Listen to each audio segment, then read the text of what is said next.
Yos, what's quack-a-lackin', guys? My name is Paul, and I'm here to talk to you guys about rifles. No, that's not a pastry. That's what I like to call fusion rifles. You see what I did there? I combined the two words into one awesome word, and for those that don't know what a fusion rifle are, maybe you would, under another name, they're called weapon parts, and, yeah, everybody just dismantles these. They don't give them enough credit, and I'm here to kind of correct you guys, because in my honest opinion, fusion rifles do dance on the border of overpowered, actually, but because of the map design, because of the ease and mobility granted inside of Destiny, knee pads blinking, it's so easy to close the distance gap on an enemy. People just want the instant results from shotguns, which are currently still overpowered.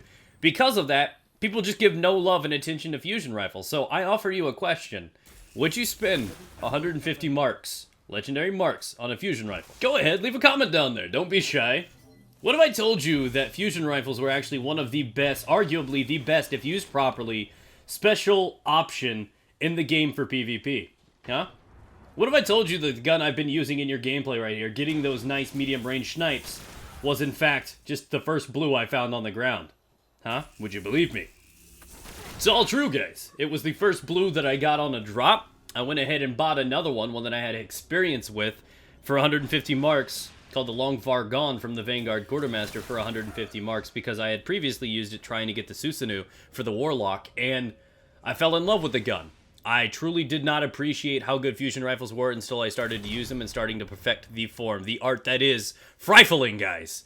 So I think that if you give it a little bit of love, a little bit of time, you can actually use these to outperform shotguns. And I know that's a scary thought. You're like, wait, what, how? But the guns can obviously outperform what a shotgun can with distance. They have that natural advantage. That's why I say they're such a good alternative to sidearms, because realistically, they are fighting over the same area, but this one has a slight charge, one trigger pull, and a one-hit kill opportunity. The problem is the charge time is a big turnoff for a lot of people. They think that you can't prepare with it. Ladies and gentlemen, you have a radar that lets you know when people are getting close to you. If you can't post up, start pre-charging, because you can tap it, charge it up, and let go without it actually discharging the actual projectile. You can start charging it right here. Perfect example. I saw him coming through the window. I charged it up, let go. He had no chance. He got dropped extremely fast. Now, that's one of those things, is you have that radar at your disposal, so start using it.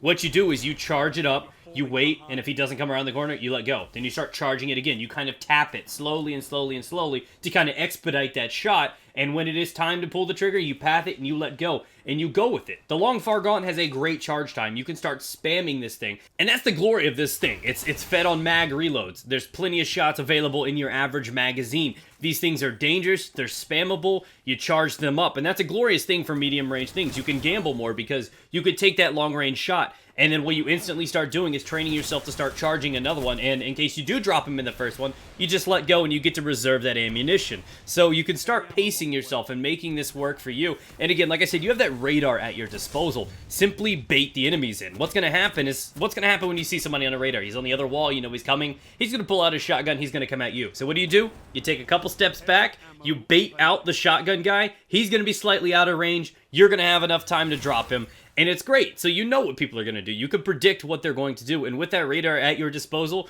you can easily set the distance gap between you and a shit gunner. So they are extremely dangerous, and if you learn how to use them properly, you can almost always guarantee you a kill over a shotgun user, because they're just carelessly going to run in there. They got to close that distance gap, which means they need to come to you. They're going to be aggressive, and you just have to bait them into it. Little things you could teach yourself to become better with something like this.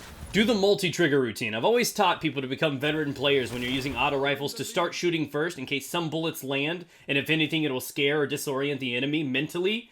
But you can do that with something like a fusion rifle. If you start aiming down sight and charging it at the same exact time, you do it all in one motion, you will really cut down on that charge time. Most people naturally aim down sight, then pull the trigger.